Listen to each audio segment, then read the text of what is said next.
नमस्कार बच्चों, आज के इस वीडियो लेक्चर में आप सभी का स्वागत है।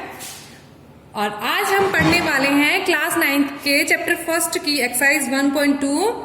और इस एक्सरसाइज में हम पढ़ेंगे परिमेय संख्याएं, अपरिमेय संख्याएं और वास्तविक संख्याएं। पिछले वीडियो में हमने परिमेय संख्याओं के बारे में जानकारी ले ली थी कि ऐसी संख्याएं जिन्हें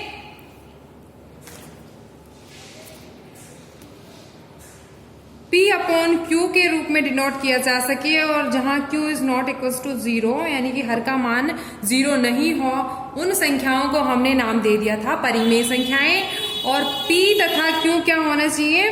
P और Q किस में से होने चाहिए? पूर्णांक में से बिलोंग करने चाहिए, पूर्णांक होने चाहिए। जैसे 3/7, -4/9, 11/17, 5/-7, इस तरह की संख्याओं को हम क्या नाम देते हैं? परिमेय संख्याएं।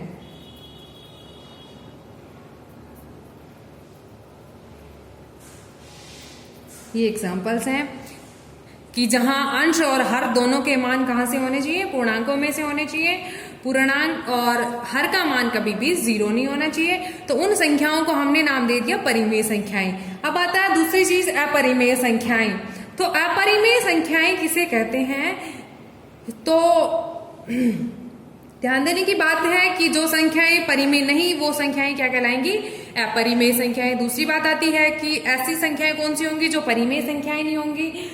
तो कुछ संख्याएं ऐसी हैं जिन्हें हम इस तरह से डिनोट करते हैं। जैसे आपके पास एक संख्या दे दी,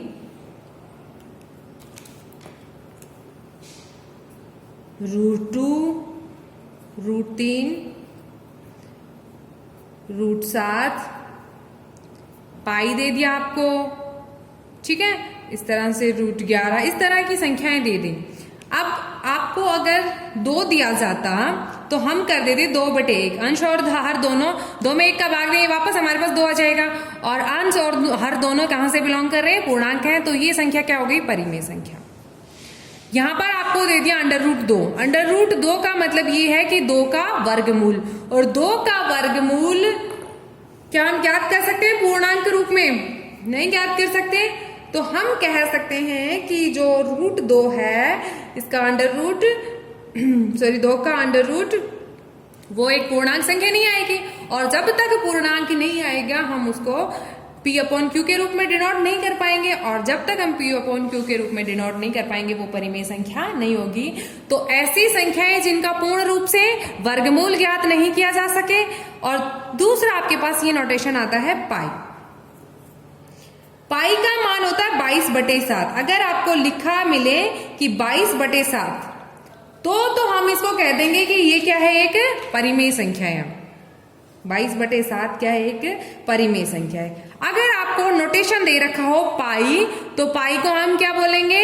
अपरिमेय संख्या, ठीक है।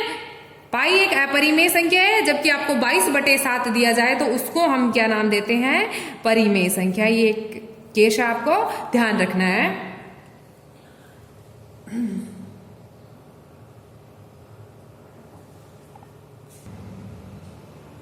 अब बात आती है वास्तविक संख्याओं की, रियल नंबर्स। रियल नंबर्स किसको कहेंगे हम? तो हमने परिमेय संख्याएं मीन्स रेशनल नंबर्स और इरेशनल नंबर्स यानी अपरिमेय संख्याओं को सम्मिलित रूप में कर दिया। दोनों को साथ ले लिया और उन संख्याओं को नाम क्या दिया गया? रियल नंबर्स का, वास्तविक संख्याओं का नाम दिया गया। मीन्स आपको परिमेय संख्याओं और अपरिमेय संख्याओं को अगर सम्मिलित कर लिया जाए, दोनों को एक साथ ले लिया जाए, तो उसे हमने नाम दिया वास्तविक संख्याएं। और वास्तविक संख्याओं की एक महत्वपूर्ण इसकी जानकारी है कि वास्तविक संख्या या तो क्या होगी? परिमेय संख्या होगी या अपरिमेय संख्या होगी। और प्रत्येक वास्तविक संख्या को संख्या रेखा पर एक अद्वितीय बिंदु के रूप में निरूपित किया जा सकता है। संख्या रेखा पर प्रत्येक बिंदु एक अद्वितीय वास्तविक संख्या को निरूपित करता है। और जो लाइन होगी उसको हमने नाम दिया रियल नंबर लाइन या वास्तविक संख्या रेखा। मतलब आपके पास एक संख्या रेखा है, ये संख्या रेखा, वास्तविक संख्या रेखा।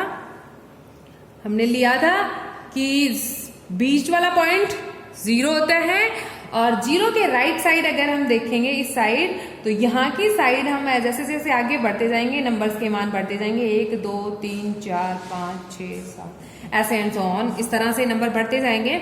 और 0 के लेफ्ट साइड देखें -1 -2 -3 -4 -5 ऐसे मान घटते जाएंगे, यानी कि इस साइड आएंगे तो मान घटेंगे और इस साइड जाएंगे तो अपने मान बढ़ेंगे। राइट टू लेफ्ट जाएंगे तो आपके पास जो संख्या का मान है वो घटता जाएगा, और लेफ्ट टू राइट इस साइड से इस साइड आएंगे तो आपके पास संख्या का मान बढ़ता चला जाएगा। ये चीज आपको ध्यान रखनी है। दूसरी चीज है कि ये संख्या रेखा है नंबर लाइन,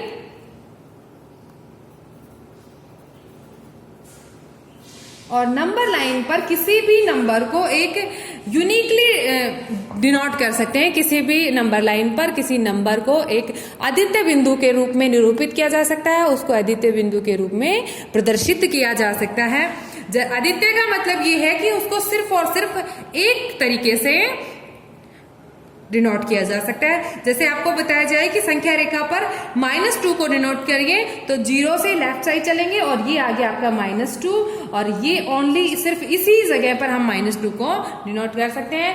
दूसरी चीज आती है कि दो परिमेय संख्याओं के बीच में या दो अपरिमेय संख्याओं के बीच में काफी सारी परिमेय संख्याएं आएंगी। दो परिमेय संख्याओं के बीच में अनंत परिमेय संख्याएं आती हैं। याद करना, हमने लास्ट वीडियो में सीखा था एक्सरसाइज 1.1 में कि दो परिमेय संख्याओं के बीच किस तरह से हमें परिमेय संख्याएं पूछी जाए तो उनको ज्ञात कर सकते हैं। अब बात आती है कि किसी भी संख्या रेखा पर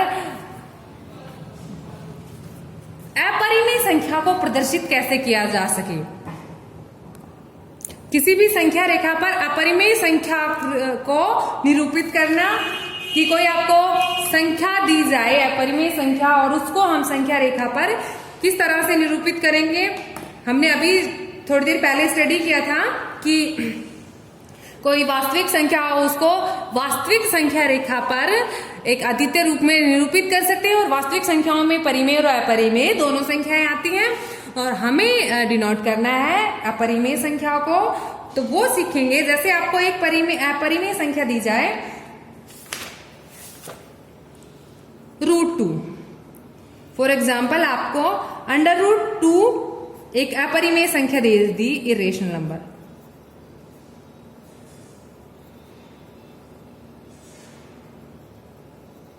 ये एक अपरिमेय संख्या और आपको इसको नंबर लाइन पर डिनोट करना है, नंबर लाइन पर रिप्रेजेंट करना है। ये नंबर लाइन आ गई हमारी और ये आ गया हमारे पास 0, और धनात्मक है तो जाहिर सी बात है इस साइड आए धनात्मक संख्याएं होंगी, और यहाँ कहीं हमें उसको निरूपित करना है, उसको रिप्रेजेंट करना है। तो सबसे पहले हमने एक पाइथागोरस प्रमेय पढ़ी होगी।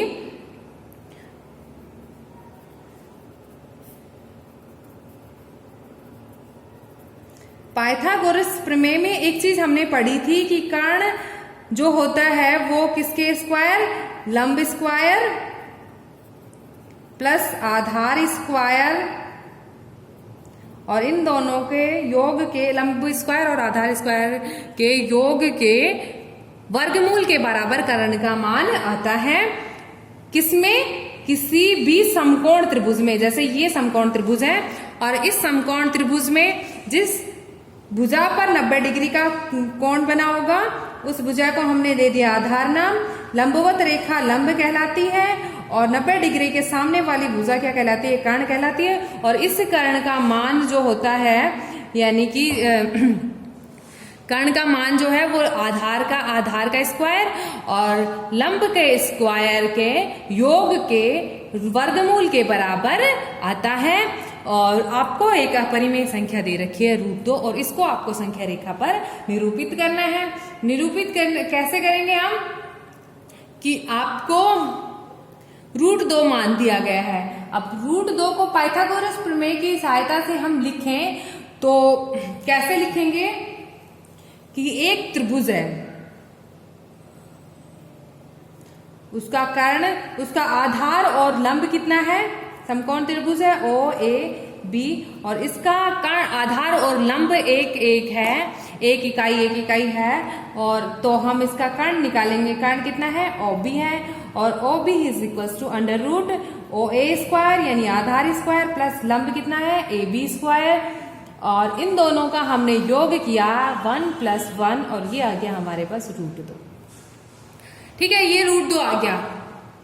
अगर आपको संख्या रेखा पर √2 को निरूपित करना है तो आपको एक ऐसा त्रिभुज लेना होगा जिसका कर्ण क्या है? ये √2 आए। ठीक है, हमने ऐसा त्रिभुज ले लिया जिसका आधार और लंब दोनों एक है और उसका कर्ण √2 आ गया। अब रिप्रेजेंट करेंगे तो संख्या रेखा पर किस तरह से रिप्रेजेंट करेंगे कि आधार एक का मतलब ये है कि एक इकाई हम यहां से चलेंगे। ठीक है, और एक इकाई हम कहाँ चलेंगे? ऊपर की साइड चलेंगे। ये A पॉइंट आ गया हमारा, ये हमारा O पॉइंट है, और ये हमारा B पॉइंट आ गया। और इसका जब हमने क्या लिया? कर्ण लिया, तो ये कर्ण का मान कितना है? √2 आया। आधार और लंब दोनों कितने हैं? एक एक है, एक एक इकाई है। ठीक है, ये भी एक है और ये भी एक है। अब कर्ण का मान कितना आ गया? √2। ठीक है, अब इस कर्ण को हमें क्या मानना है? त्रिज्या माननी है, और √2 त्रिज्या का एक वृत्त खींचना है। ये √2 लिया, यानी कि अगर हम इसको प्रकार से बनाएंगे तो √2 त्रिज्या का एक वृत्त लेंगे, और वो वृत्त √2 त्रिज्या का, जैसे हमने ये वृत्त लिया, ठीक है, और ये वृत्त कहीं ना कहीं इसको जैसे यहाँ पे काटेगा, ऐसे इस तरह से एक वृत्त बनेगा।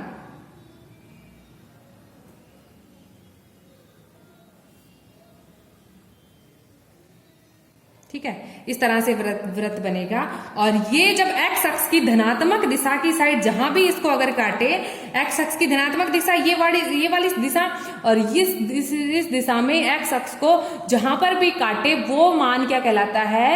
√2। जैसे ये P पॉइंट पे काट दिया तो ये पॉइंट क्या हो जाएगा? धनात्मक साइड में √2 हो जाएगा। अब आपको अगर √3 करना हो तो √3 को कैसे रिप्रेजेंट करेंगे? √3 को रिप्रेजेंट करने के लिए हमें क्या करना होगा? सबसे पहले एक ऐसा त्रिभुज लेना होगा जिसमें आधार कितना हो? आधार स्क्वायर और लंब स्क्वायर करें तो वो उसका अंडर रूट लें तो हमारे पास कितना आ जाए? √3 आ जाए। तो आधार हमने ले लिया √2, और अब हम लेते हैं इसका लंब 90 डिग्री के ऊपर लेंगे इसका लंब, और ये लंब ले लिया हमने 1 यूनिट। ठीक है, अब हम लेते हैं इस त्रिभुज में, त्रिभुज OBC में, त्रिभुज OBC में लेंगे तो त्रिभुज OBC में कर्ण क्या है? OC बराबर under root OB square plus BC square. OB का मान कितना है हमारे पास? √2 का स्क्वायर प्लस 1 का स्क्वायर। ये एक इकाई लिया है। √2 का स्क्वायर मतलब √2 गुणा √2, 2 गुणा 2 मतलब अंडर रूट हट जाएगा √2 का स्क्वायर, और ये अंडर रूट का मतलब होता है घात 1/2, और स्क्वायर से घात 1/2 कैंसिल होके 2 मान आ जाएगा। 2 + 1 का स्क्वायर 1 गुणा 1 आ गया, 2 और 1 कितना हो गया? 3 हो गया। यानी कि ये OC है, ये किसको? √3 को रिप्रेजेंट कर रहा है। और अब अगर आपको वृत्त बनाना हो √3 त्रिज्या का, तो इस वृत्त को जैसे ये आ गया आपके पास √3 त्रिज्या, ये कर्ण आ गया आपके पास, और OC को अपन एक त्रिज्या मानकर एक वृत्त खींचते हैं, और ये वृत्त इस तरह से आता है, और इस तरह से ये x अक्ष की धनात्मक दिशा की √3 धनात्मक मान है, तो x अक्ष की धनात्मक दिशा की साइड ये जहां पर भी x अक्ष को काटेगा वो मान कितना हो जाएगा? √3 हो जाएगा, और इसको हमने Q से डिनोट कर दिया। तो इस तरह से आपको अगर √n-1 स्थान निर्धारित हो जाने के बाद ही आप किसको निर्धारित करोगे? √n का स्थान निर्धारित करोगे। जैसे आपको √2 को निर्धारित करना था तो उससे पहले हमें 1 को डिनोट करना पड़ा, √1 मतलब 1 को डिनोट करना पड़ा।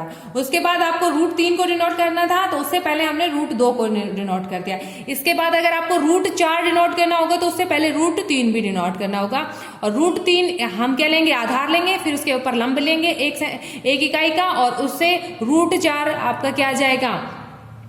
कर्ण आ जाएगा, और उस √4 को त्रिज्या मानकर हम एक वृत्त खींचेंगे, और वो वृत्त x अक्ष की धनात्मक दिशा में जहां भी काटेगा वो मान क्या हो जाएगा? √4 हो जाएगा। एक्सरसाइज पे आते हैं। क्वेश्चन नंबर फर्स्ट आपका दे रखा है कि प्रत्येक परिमेय संख्या एक वास्तविक संख्या होती है या नहीं होती।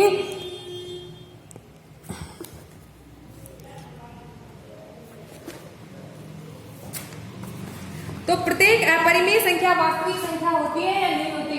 तो वास्तविक संख्याओं में हमने किन किन को शामिल किया था। Question number first, part first, प्रत्येक अपरिमेय संख्या वास्तविक संख्या होती है या नहीं होती। अपरिमेय संख्या, जब हमने वास्तविक संख्याएं पढ़ी थी तो उसमें हमने बताया था ना कि वास्तविक संख्याओं में परिमेय भी आती है और अपरिमेय। तो अपरिमेय संख्या क्या होगी, एक वास्तविक संख्या होती है। ठीक है। दूसरा आपको बता रखा है question number part second of question first, संख्या रेखा पर प्रत्येक बिंदु को रूट m के रूप में होता है जहां m एक प्राकृत संख्या हो।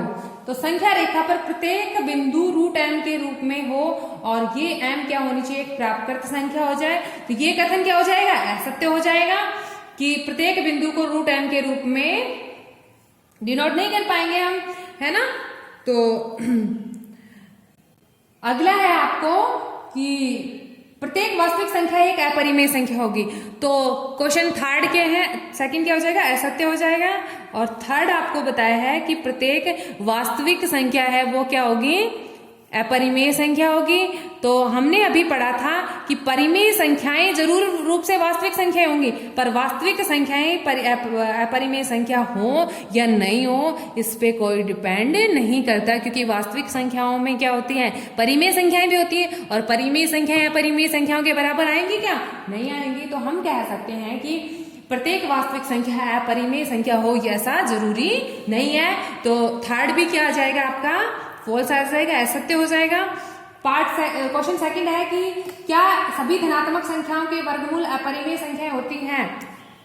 क्वेश्चन सेकंड, सभी धनात्मक संख्याओं के वर्गमूल अपरिमेय संख्याएं होती है। जैसे आपको एक धनात्मक संख्या दे दी 4 या आपको धनात्मक संख्या दे दी 9, ठीक है, 9 दे दिया आपको। अब इसका वर्गमूल लिया हमने, कितना आया, 9 का तो पूरा पूरा वर्गमूल आ जाएगा 3, ठीक है। तो हम कह सकते हैं कि प्रत्येक धनात्मक पूर्णांक संख्या का वर्गमूल अपरिमेय संख्या हो ऐसा जरूरी नहीं है, क्योंकि 9 का जब हम वर्गमूल लेते हैं तो क्या आता है, 3 आता है, और जो क्या है, एक परिमेय संख्या है। क्योंकि हम 3 को किस रूप में लिख सकते हैं, 3/1, जहां अंश और हर क्या है, दोनों पूर्णांक है और हर का मान क्या नहीं है, 0 नहीं है।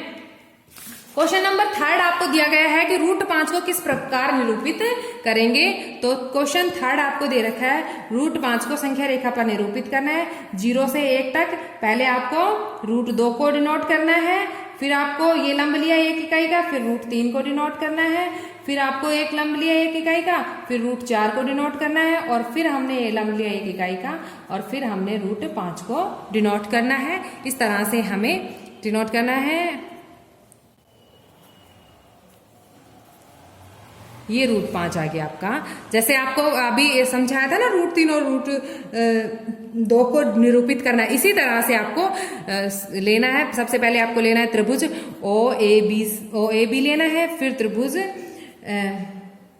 OAC लेना है, फिर त्रिभुज OCD लेना है, फिर त्रिभुज ODE लेना है, और OE स्क्वायर आपको किसके बराबर OE बराबर किसके दिखाना है, under root OD square plus ED square, और OD का मान कितना है, 4 है, तो रूट 4 का स्क्वायर प्लस 1 का स्क्वायर, और रूट 4 का स्क्वायर मतलब 4 प्लस 1, और ये कितना आ गया आपके पास, रूट 5 आ गया। और अंडर रूट 5 को जब आपको करना हो तो अंडर रूट 5 की त्रिज्या मानकर हम एक वृत्त खींचते हैं, और वृत्त खींचते हैं, ये वृत्त जहां भी हमारी वास्तविक संख्या रेखा को धनात्मक दिशा में जहां पर भी टच करेगा वही मान क्या कहलाएगा, रूट 5 कहलाएगा, ठीक है। ऐसे आपको इसको निरूपित करना है। धन्यवाद।